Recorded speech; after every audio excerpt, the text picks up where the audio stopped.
जय श्री राम जी की।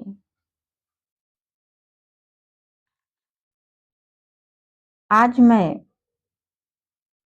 श्री राम जन्म के समय का वर्णन पढ़ रही हूँ। तुलसीदास जी ने जो जिस तरह से लिखा है उसी का वर्णन मैं कर रही हूँ। और इसका वर्णन मैं कर किस लिए रही हूँ, सिर्फ सामाजिक व्यवस्थाओं को देख करके मन बहुत ही व्यथित हो जाता है।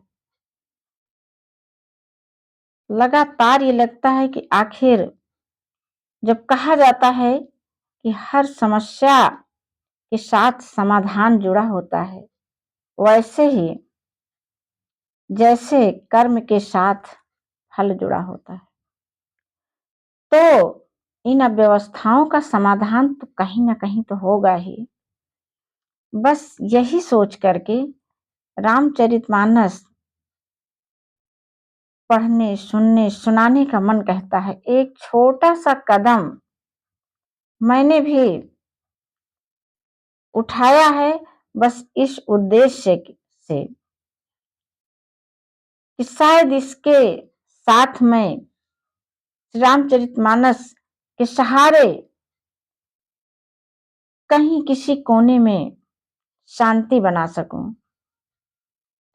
इसलिए यह प्रयास अब मैं नित्य करती हूँ, क्योंकि मुझे विश्वास है कि श्री रामचरितमानस में अपूर्व शक्ति, अपूर्व ऊर्जा सब कुछ भरा हुआ है। इतना तो मेरे मन की गहराइयों में बिल्कुल भर गया है। और इसी विश्वास के सहारे मैं प्रतिदिन रामचरितमानस का पाठ लेकर के आपके सामने उपस्थित होती हूँ। और मुझे लगता है कि शायद कहीं इससे हम कुछ कर पाए।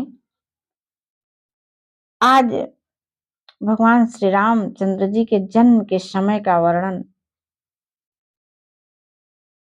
मैं पढ़ रही हूँ, आप लोग सुनिए। जोग लगन ग्रहवार तिथि सकल भय अनुकूल, अचर अरु अचर हर्ष जुत राम जन्म सुख मूल। योग, लग्न, वार और तिथि सब अनुकूल हो गए। जड़ और चेतन सभी हर्ष से भर गए। इसलिए कि भगवान श्री राम जी का जन्म हो रहा है। नवमी तिथि मधुमास पुनीता, शुक्ल पक्ष अभिजित हरिप्रीता, अमध्य दिवस अति शीतन घामा, पावन काल लोक विश्रामा। पवित्र चैत्र का महीना था, नवमी तिथि थी, शुक्ल पक्ष और भगवान का प्रिय मुहूर्त अभिजित। दोपहर का समय था, न बहुत सर्दी थी न गर्मी थी। पवित्र समय सब लोगों को शांति देने वाला था। ऐसे समय में भगवान श्री राम जी का प्राकट्य हो रहा है। शीतल मंद सुरभि बहबाऊ, हर्षित सुर संतन मन चाऊ। बन कुसुमित गिरिगन मनियारा, श्रवहि सकल सरितामृत धारा। शीतल मंद और सुगंधित पवन बह रहा था। देवता हर्षित थे और संतों के मन में बड़ा चाव था। वन फूले हुए थे, पर्वतों के समूह मड़ियों से जगमगा रहे थे और सारी नदियां अमृत की धारा बहा रही थी। अब देखिए ये सब क्यों हो रहा है। बस सबके मन में हर्ष हो रहा है, इसलिए ये सब हो रहा है। सरिता यानी नदी जिसमें हमेशा जल बहता था। लेकिन जब भगवान श्री रामचंद्र जी का जन्म हुआ तो उस नदी में क्या बह रहा है? अमृत, अमृत की धारा बह रही है और सारे पर्वत मणियों से जगमगा रहे हैं। वन के सारे वृक्ष फूलों से लद गए हैं। ये है राम जन्म के समय का उत्साह मन में जो भरा हुआ है। और जिस दिन हम लोग भी किसी चीज को लेकर के उत्साहित होते हैं, हमारे इस शरीर रूपी नदी में भी यही सब कुछ होता है जो यहाँ आज हो रहा है। ऐसे ही हम सबों को के मन में जब उत्साह उमंग किसी बात को लेकर के होता है, तब जिस पर बिल्कुल प्रत्यक्ष हमारा विश्वास होता है, ऐसे ही जैसे कभी हमारे मनोनुकूल दशाएं हमको मिल गई हों तो मन में बहुत ही हर्ष होता है। और देखिए तो खुशी के मारे लगता है कि कितनी जल्दी से सुबह ही नहीं हो रही है, कब आंख खुल जाती है, वो समय ही नहीं आ रहा होता है जिसका हमको इंतजार होता है। और खुशी से हम लोग बिल्कुल झूमे पड़े हुए होते हैं। उस दशा में कहा जाता है वैसे भी कि जब हम प्रसन्न होते हैं तब हमारे शरीर की जो ग्रंथियां होती हैं उनमें से अमृत का स्राव होता है। और जब हम दुखी होते हैं तो वही ग्रंथियां जहर यानी विष का स्राव करने लगती हैं। दोनों चीजें एक ही जगह से हो रही हैं, बस फर्क है हमारी मनोदशा का। जिस दिन हम श्री रामचरितमानस पर पूरी तरह से विश्वास कर लेंगे कि बस और बस यही हमारे जीवन का सारा खजाना भरा हुआ है, और जब खजाने को प्राप्त करने वाली खुशी हमारे मन में आ जाएगी, ऐसे ही अचानक सोच लीजिए कहीं से हमको 1,50,000 रुपए मिलने वाले होते हैं। भाई सबकी अपनी अपनी स्थिति के अनुसार, जिसके घर में उसकी बात अलग है, लेकिन जो बहुत सारे दुख झेल रहा हो उसको कहीं से 1,00,000 रुपए पड़े मिल जाए तो वो कितना हर्षित होगा। और उसके मन में उसका उसकी खुशियां तो बस वही जान सकता है। जब वही वाली खुशी हम सभी को भगवान श्री राम के बारे में जान करके होगी तो निश्चित रूप से भगवान हमारे मन में उत्साह उमंग और ऊर्जा के साथ, ये है भगवान के रूप, ऊर्जा के साथ हमारे मन में प्रकट हो जाएंगे। ये है भगवान का रूप। वह चतुर्भुज रूप जो दिखाया जाता है उस रूप को ना हम संभाल पाएंगे, न उसका हम इतने संत और तपस्वी नहीं है कि उसे हम देख पाएंगे। हाँ, देखेंगे भगवान का अप्रत्यक्ष रूप जो हमारे मन में ऊर्जा उमंग और उत्साह के रूप में भर जाता है। वही है भगवान का स्वरूप। और वही ऊर्जा उमंग उत्साह वन के सारे वृक्षों में, पर्वतों में, नदियों में भरा हुआ है। जैसे हमारे शरीर में उत्साह के समय में अमृत की धारा बहती है, वैसे नदी में अमृत धारा बह रही है। खुश है नदियां तो अमृत धारा बहा रही हैं।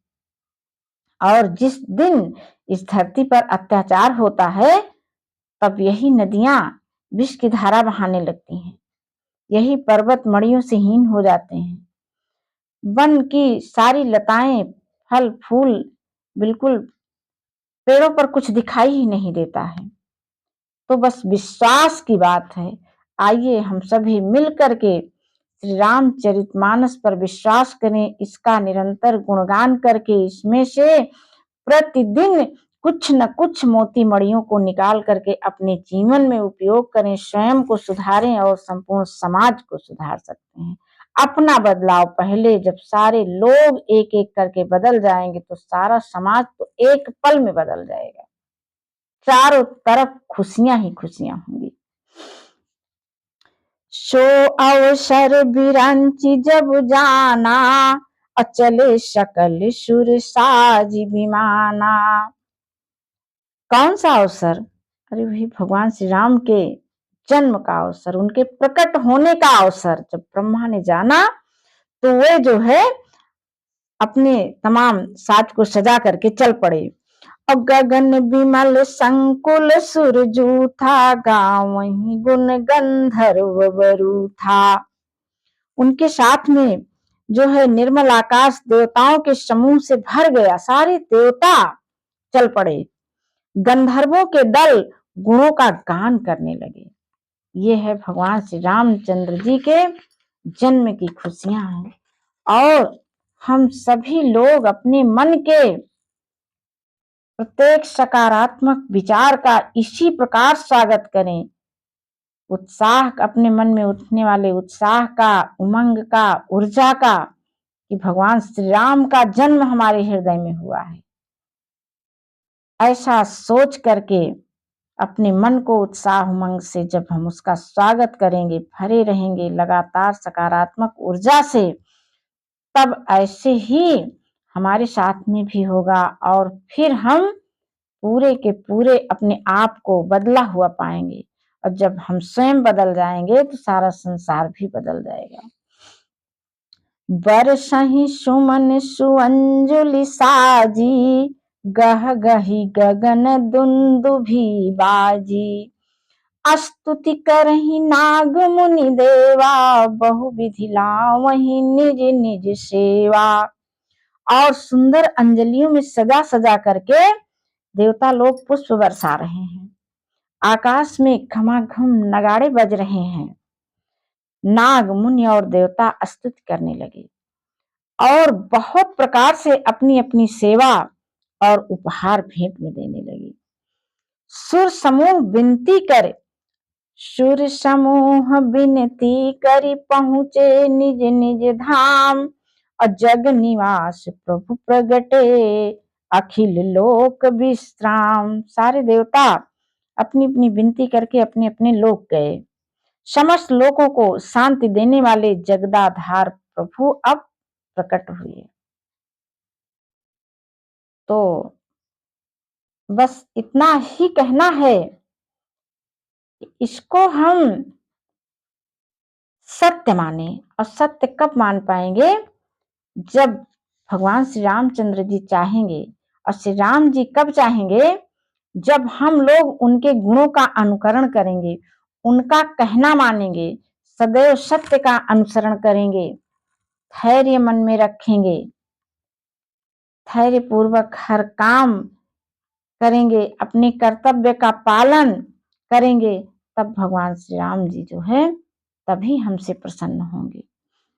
आइए। भय प्रकट कृपाला दीन दयाला, कौशल्या हितकारी।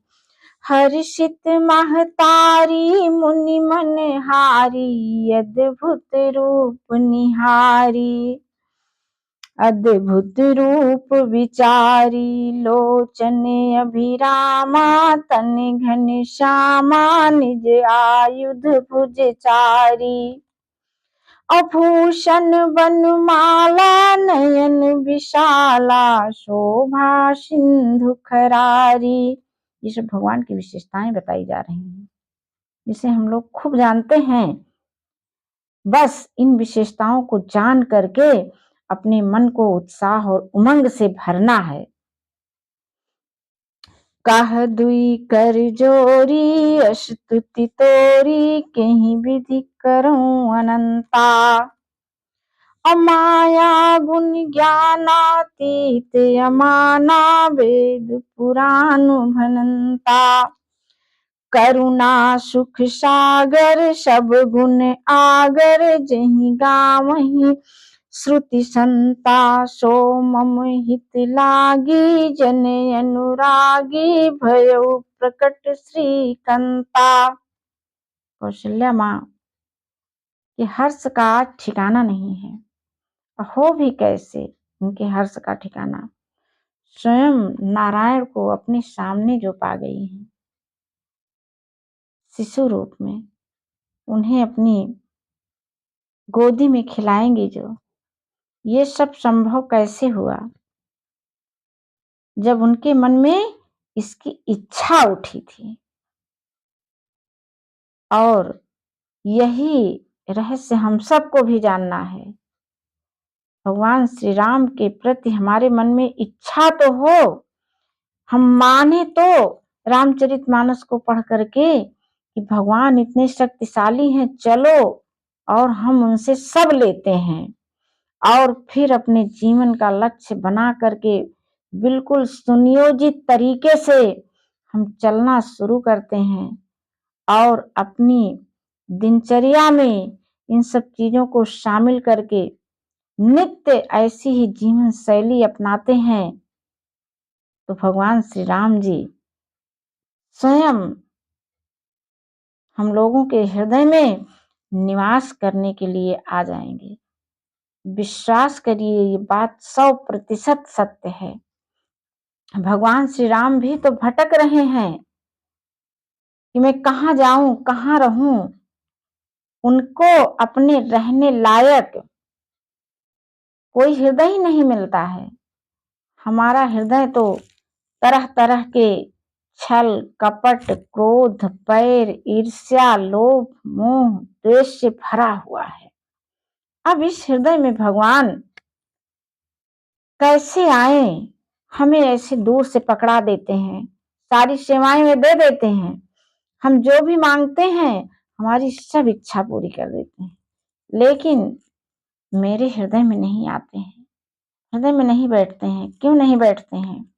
कि मेरा हृदय उनके बैठने लायक नहीं है। चलिए एक बार अपने हृदय में भी उनको हम बैठाने की कोशिश करते हैं, उनका सारा गुण अपना करके, उनका सारा कहना मान करके। ब्रह्मांड निकाया निर्मित माया, रोम रोम प्रतिवेद कहें। मम ऊर्षोवासी यह उपहासी, सुनत धीर मति थिर न रहे। उपजा जब ज्ञाना प्रभु मुस्काना, चरित बहुत विधि कीन्ह चहे। अकही कथा सुहाई, मातु बुझाई, जही प्रकार सुत प्रेम लहै। सुंदर कथा कह करके माता को समझाया, जिससे उनके पुत्र का प्रेम प्राप्त हो, भगवान के प्रति पुत्र भाव जागृत हो। अभी तो वे भगवान राम को पाई है ना, उनके स्वरूप को उन्होंने देखा और जब उनसे प्रार्थना की कि आप शिशु रूप धारण करिए, तब जो है शिशु रूप धारण करके और भगवान ने उनके मन में वात्सल्य प्रेम को जागृत किया। माता पुनि बोली सोमति डोली, तजहु तात यह रूपा। की जय शिशु लीला अति प्रिय शीला, यह सुख परम अनूपा। असुनि बचन सुजाना, रोदन ठाना, हुई बालक सुर भूपा। यह चरित जगावहि, हरि पद पावहि, ते न परहि भव कूपा। माता की बुद्धि बदल गई। तब वह फिर बोली, हे तात, यह रूप छोड़ करके अत्यंत प्रिय बाल लीला करो, यह सुख परम अनुपम होगा। यह वचन सुन करके देवताओं के स्वामी भगवान श्री रामचंद्र जी बालक रूप में हो करके लो रोना भी शुरू कर दिए, माँ कौशल्या के आदेश से। ऐसे ही भगवान श्री राम जी हैं, जो हम सभी का आदेश मानते हैं, कर जाते हैं। एक हम ही तो हैं जो उनके आदेश का पालन नहीं करते हैं। और जिस दिन हम लोग उनके आदेश का पालन करने लगेंगे, ये सारी दुनिया बदल जाएगी। अभी जैसे उनके जन्म के समय में बदली थी। अरे उनके आदेश के पालन करने का मतलब ही हुआ कि वे हमारे हृदय में निवास कर गए, हमारे हृदय में बस गए, हमारे हृदय में जन्म ले लिए। इस प्रकार से जब होता क्या है कि हमारा मन हर्ष से भरा होता है, भगवत प्रेम में लगा होता है, तो हमारे मन में ये तमाम कुत्सित विचार आते ही नहीं हैं।